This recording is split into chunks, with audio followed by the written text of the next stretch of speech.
Hello मेरी YouTube की family. तो मैं आ गई हूँ एक और नई वीडियो के साथ। आज से कुछ दिनों पहले मैं गई थी एक मेले में और वहाँ पे मैंने देखी थी डेकोरेटिव आइटम जो होते हैं उनमें थी एक छोटी सी साइकिल।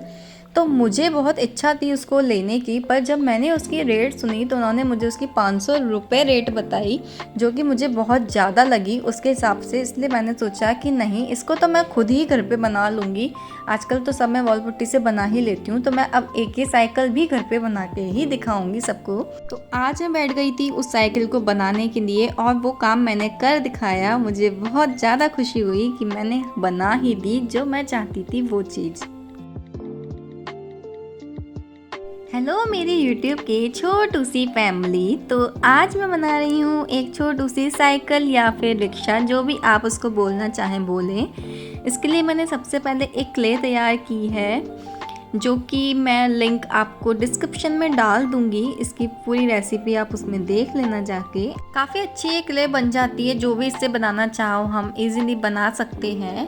और फिर उसके बाद मैंने इसका अच्छे से एक डो बना लिया और उस डो के मैंने किए थे पूरे 3 बराबर पार्टीशन करने के बाद मैंने लिया था एक मेरे हाथ का कड़ा। आप कोई भी साइज़ ले सकते हैं, साइज़ आपके खुद के ऊपर डिपेंड करता है आपको कितना बड़ा बनाना है। और मैंने इसके गोल गोल चपटे चपटे से 3 टायर बना लिए थे।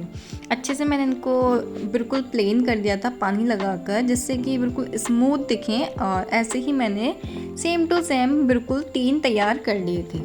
और इन तीनों के ऊपर मैंने कुछ इस प्रकार से लाइनें बना दी थी, जिससे कि ये बिल्कुल टायर के जैसे दिखें।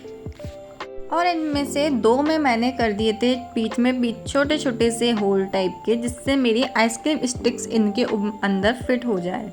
एक टायर के आसपास हमें ऐसे स्टिक्स लगानी है, चिपका देनी है ना अच्छे से, जैसे भी आप चिपकाना चाहो, फेविकॉल की मदद से या फिर वॉल पुट्टी की मदद से, जैसे भी आपकी इच्छा हो। मैंने फेविकॉल की मदद से उसे अच्छे से चिपका दिया है। और जो मेरे दूसरे 2 टायर थे उनमें मैंने बीच में स्टिक लगा के उन्हें भी मैंने फेविकॉल से अच्छे से चिपका दिया है। इसके बाद मैंने लिए 2 पतली पतली सी स्टिक्स और उन स्टिक्स के आसपास मुझे एक ये वॉल पुट्टी अच्छे से अटैच कर देनी है, बिल्कुल कवर कर देनी है उन स्टिक्स को। तो यहाँ पे मैं उसी को कवर करने में लगी हूँ और ये मुझसे हो नहीं रहा था, पता नहीं क्यों। एक बार तो ये मुझसे पूरा हट ही गया था। फिर मैंने दोबारा अपना दिमाग लगाया, ये देखो कैसे हट गया। इसके बाद मैंने दोबारा से अपने हाथ पे ऐसे रख के इनको किया और मैंने इस पूरे के ऊपर ये वॉल पुट्टी और क्ले से मैंने इसको कवर कर दिया और अच्छे से राउंड राउंड मैंने ज़मीन पर इसको कर दिया और ये पूरी प्लेन हो गई थी। पानी लगा के मैंने इसको प्लेन कर दिया था आसपास से और ये फिर उसके बाद ऐसी दिख रही थी, देखो।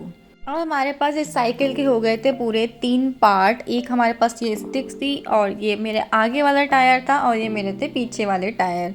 इन तीनों को हमें इस प्रकार से चिपकाना था, तो मैंने इनको चिपका दिया था फेविकॉल से और वॉल पुट्टी की हेल्प से। आपको भी जैसे सूटेबल हो आप वैसे इनको स्टिक कर देना। बहुत मुश्किल हुई थी क्योंकि ये ऊपर खाबर से थे, तो मैं चिपका नहीं पा रही थी कैसे इन्हें रखूं, कैसे सेट करूं। पर फिर भी मैंने बीच में कुछ सामान वामान रखा के इनको अच्छे से चिपका दिया। और मैंने बनाया था एक ये बेस, जो कि मुझे रखना था यहाँ पर। इसके लिए मैंने ये वॉल पुट्टी से ही बनाया था, उसका भी लिंक आप देख ही लेना, जो मैं डाल दूँगी डिस्क्रिप्शन में। एक टोकनी टाइप बनाना था इस बेस के ऊपर, इसलिए मैंने कुछ आसपास ऐसे लगा दिए थे ये ईंट टाइप की। और फिर इनके ऊपर स्टिक करके मैंने बना दी थी ऐसी एक बास्केट टाइप। इस बास्केट को मुझे पीछे रखना था और आगे मैंने कुछ फिनिशिंग की थी, बस एक हैंडल लगाया था और एक लाइट नॉर्मल सी है, वो आप अपने हिसाब से लगा लेना जैसे भी आपको सूटेबल हो। मैं भूल गई थी क्योंकि क्लिप लेना। और इसके बाद मैंने इसके ऊपर कर दिया था कलर, पीछे मैंने कर दिया था ब्राउन कलर और मेरी बाकी पूरी साइकिल पे कर दिया था ब्लैक कलर और गोल्डन कलर से मैंने उसको थोड़ा बहुत हाईलाइट कर दिया था। और बनने के बाद तो ये काफ़ी अच्छी लगी रही थी मुझे। मेरी बनाई हुई चीज़ तो हमेशा अच्छी लगती है, किसी और की लगे या ना लगे। कमेंट करके ज़रूर बताना आपको मेरी ये छोटी सी साइकिल या रिक्शा कैसा लगा। मिलते हैं अगली वीडियो में, जब तक के लिए टाटा बाय बाय।